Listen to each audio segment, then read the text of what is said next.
ہمارے آپ کے لیٹ کرنے سے، تاخیر کرنے سے، لیکن فرش اعضاء پر بیٹھنے کے بعد، ایسا نہیں کہ آپ فرش اعضاء سے پہلے کی بات کر رہا ہوں، اس کی وجہ یہ ہے کہ عبادت پروردگار کے لیے یا پھر اطاعت پروردگار کے لیے وقت درکار ہے۔ اگر ہمارے عقیدے میں، ہمارے ایمان میں وقت کی کچھ حیثیت ہوتی تو ہم فرش اعضاء پر آنے کے بعد نہ سوچتے کہ بہت آخری ہوگی۔ ہم فضول وقت میں جب اذان ہوتی رہتی ہے، ہم ادھر ادھر ٹہلتے رہتے ہیں، تب بھی خیال نہیں ہوتا کہ وقت کیا ہے۔ مرثیت خانی ہوتی رہتی ہے، پھر بھی ہمیں خیال نہیں ہوتا کہ وقت کیا ہے۔ مجھے معلوم ہے ٹھنڈ بہت زیادہ ہے اور ارادہ تو کر کے آیا تھا 2-3 گھنٹے پڑھنے کے لیے، لیکن یہ بھی مناسب نہیں ہے کہ میں اپنی باتوں میں، اب میں اکیلا اور اتنے سارے لوگ ملا کر کئی گھنٹے بنتے ہیں، میرا تو 1 ہی گھنٹہ خراب ہو رہا ہے، لیکن اگر دیکھا جائے تو میری وجہ سے کئی گھنٹے جا رہے ہیں۔ خیر، یہ تو ایک بات تھی جو آپ کی خدمت میں عرض کرنا تھا، اس لیے کہ آپ بار سمجھ کے نہ بیٹھیں۔ میں نے جب اس مجلس کا اعلان کیا تھا اس وقت بھی کہا تھا کہ ہم ثواب کے لیے نہیں، ان مجلسوں میں، شہزادی کے ذکر میں، شہزادی کے ان ایام میں ہم ثواب کے لیے نہیں، اپنا جذبہ ایمان پیش کرنے کے لیے، اپنا عقیدہ پیش کرنے کے لیے کہ شہزادی سے ہمیں کتنی الفت ہے، کتنا عشق ہے، اس لیے ہم تشریف لائے۔ عزیزان گرامی قدر، ایک وقت وہ تھا، جہاں تک میں سمجھتا ہوں ان 4 سالوں میں، اس سے پہلے ایام عزائے فاطمیہ کے سلسلے سے یہاں کیا ہوتا تھا، کیا نہیں ہوتا تھا، مجھے نہیں کہا، لیکن اکثر و بیشتر کے زبان سے سنا کہ نہیں ہوتا تھا۔ تو ایک وقت وہ بھی تھا جس کو آپ نے ضائع کیا۔ ایک وقت یہ ملا ہے شہزادی کے ان مصائب کے دنوں میں ان پہ گریہ کر کے، ان کا تذکرہ کر کے پیغمبر اکرم کی بارگاہ میں ان کو غصہ دینے کا موقع ملا ہے، تو بار سمجھ کے نہ بیٹھے۔ میں سخت جملہ خدمت عزیزان گرامی کا جو بار سمجھتا ہوں، میں معذرت کے ساتھ ہاتھوں کو جوڑ کر گزارش کروں گا کہ وہ اگر چاہے تو جا سکتا ہے، میں اس سے ناراض نہیں ہوں گا، اور میں دعا کروں گا ہر نماز میں، ہر شب نماز میں دعا کروں گا کہ شہزادی اس کی اس غلطی کو، اس بات سمجھنے کو معاف فرمائے۔ تیسری چیز یہ عزیزان گرامی قدر، میں بزرگوں سے معذرت کے ساتھ، چونکہ یہ اپنے زمانے کے بڑے بڑے عالموں کو، خطیبوں کو داد و تحسین سے نواز چکے ہیں، داد اتنی دے چکے ہیں کہ کچھ لوگوں کے داد بھی نہیں رہ گئے ہیں۔ نوجوانوں سے پوری توجہ چاہتا ہوں، جو مجلس میں 1.5 گھنٹے پڑھتا، 2 گھنٹے پڑھتا، میں چاہتا ہوں اس کو جلدی سے آپ کی خدمت میں پیش کروں، تفصیلی باتوں کو روک کر جملے آپ کی خدمت میں عرض کرتا چلوں۔ جوانوں، پوری طریقے سے توجہ، صرف توجہ نہیں، توجہ کا مطلب ہوتا ہے کہ آپ واہ واہ کہیے، سبحان اللہ کہیے۔ میں آپ سے کھلے لفظوں میں کہہ رہا ہوں کہ آپ سبحان اللہ واہ واہ کریے گا، اس لیے کہ قرآن وہ کتاب ہے جس میں یہ آیہ مبارکہ نازل ہوئی، جس میں کون سا سورہ ہے یہ؟ سورہ، سب لوگ بولیے نا، سب لوگ سن رہے ہیں، 3 دن تیسرا دن ہے، سورہ احزاب، آیت نمبر 33، اور سورہ کا نمبر بھی 33 ہے۔ قرآن مجید میں بھی ارشاد ہوا ہے کہ جہاں پر، دیکھیں قرآن پڑھنے کا سب سے اہم طریقہ بھی بیان کیا گیا ہے، جہاں پر اللہ نعمتوں کا ذکر کرے وہاں سبحان اللہ الحمدللہ کہنا چاہیے۔ قرآن مجید کے اصول میں ہے یہ جانے کے اور جہاں پر نظارت والی آیتیں، ڈرانے والی، خوف والی، عذاب والی، وہاں پر استغفار پڑھنا چاہیے۔ اس کا مطلب یہ ہے کہ قرآن ثابت جب پڑھو تب بھی بولو۔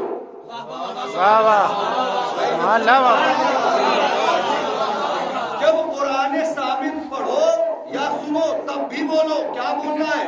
اگر نعمت والی آئے تو سبحان اللہ الحمدللہ، خوف والی آئے تو استغفر اللہ، تو وہ ہے قرآن ثابت کا قانون، وہ ہے قرآن ثابت کا قانون کہ جہاں پر سبحان اللہ پڑھنا ہے، بولنا ہے۔ اب قرآن ناطق کا ذکر ہونے جا رہا ہے، آپ کو بولنا بھی ہے، نعرہ بھی لگانا پڑے گا۔ سلوات پڑھ لیجیے آواز سے بولا۔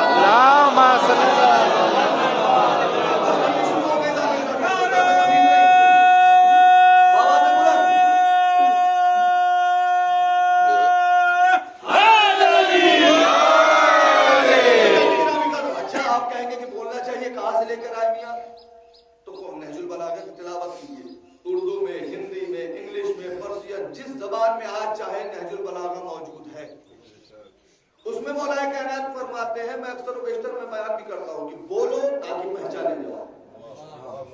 بولنے سے دیکھیے جانے گرامی کا کبھی کبھی لوگ کہہ دیتے ہیں زیادہ مت بولو ورنہ تم بے ادب کہلاؤ گے۔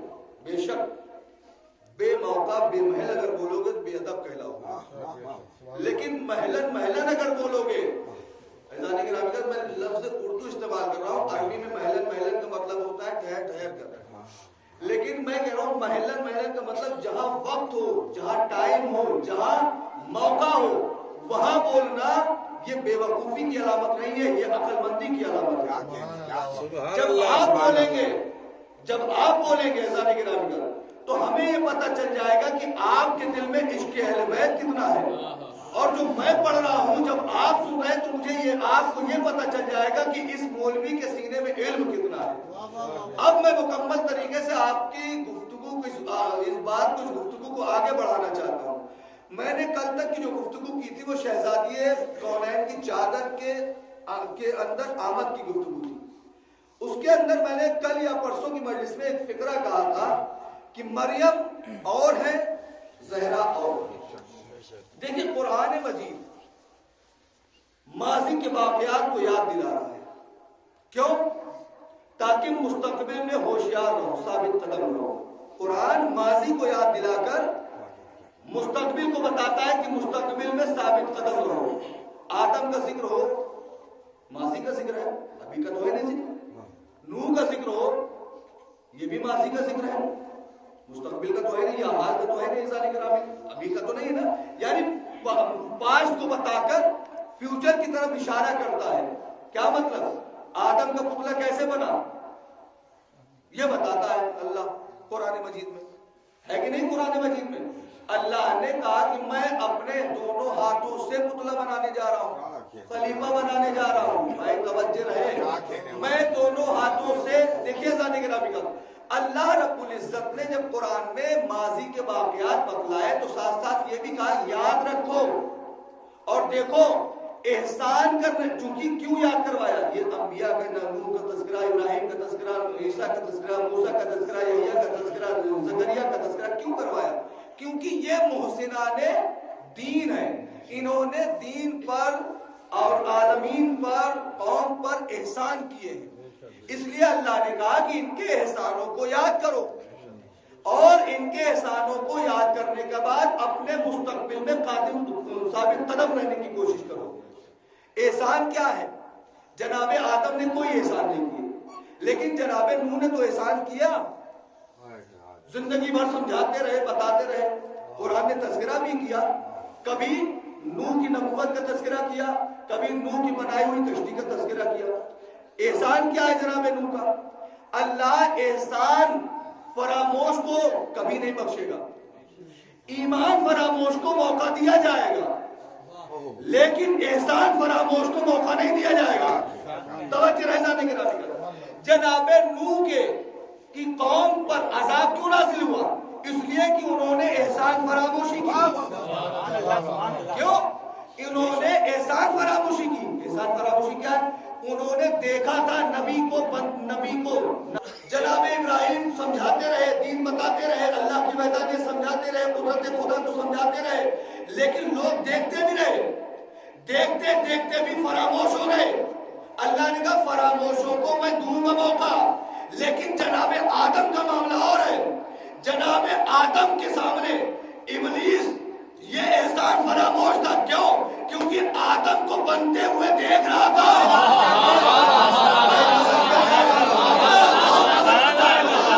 آدم کو بنتے ہوئے دیکھ رہا تھا، کیسے بنتے ہوئے؟ کہا دونوں ہاتھوں سے بناؤں گا۔ اب توجہ جملہ کے حوالے کا لفظ اب اگر کوئی خلیفہ آسمان پر بنایا جائے دونوں ہاتھوں سے تو اس کا بھی احترام لازم۔ اگر غدیر میں ہو سبحان اللہ، اگر آسمان پر کوئی آدم کو خلیفہ نہ مانے وہ بھی ابلیس، کیونکہ وہ بھی دونوں ہاتھوں سے بنا ہے۔ غدیر کے میدان میں علی بھی دونوں ہاتھوں سے بنا ہے۔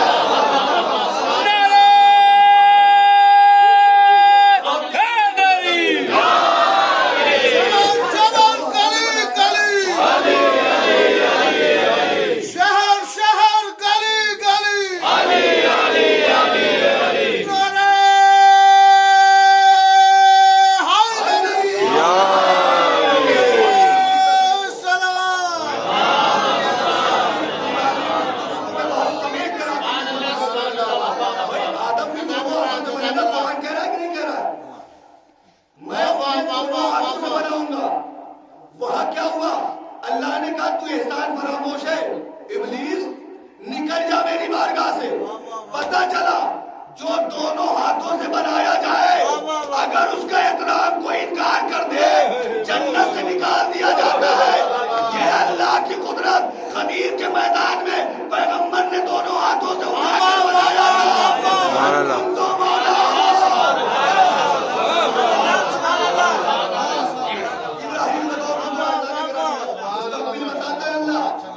ابراہیم کے بعد چونکہ جناب مریم کا تذکرہ اس لیے میں قریب لا رہا ہوں، میں ساری سب باتوں کو سمیٹ کر سارے نبیوں کا تذکرہ چھوڑ کر، چونکہ بہت لمبی تقریر ہے، میں آپ کی خدمت میں جناب مریم کی طرف آتا ہوں۔ قرآن نے کیا کہا؟ وَإِذْ قَالَتِ الْمَلَائِكَةُ يَا مَرْيَمُ،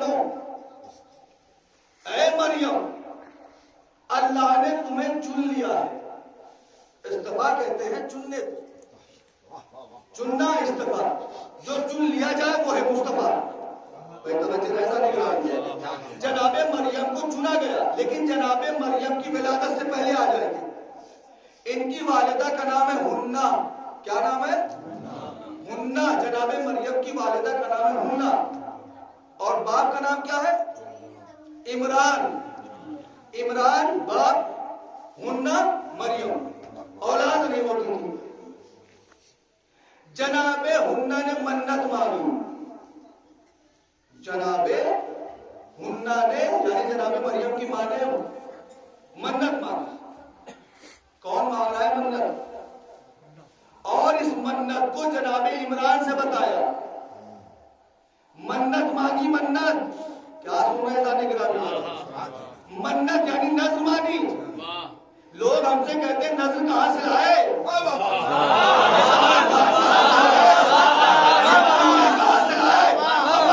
قرآن کی الماری میں رکھا ہوا تھا، ہم وہیں سے لے کر آئے۔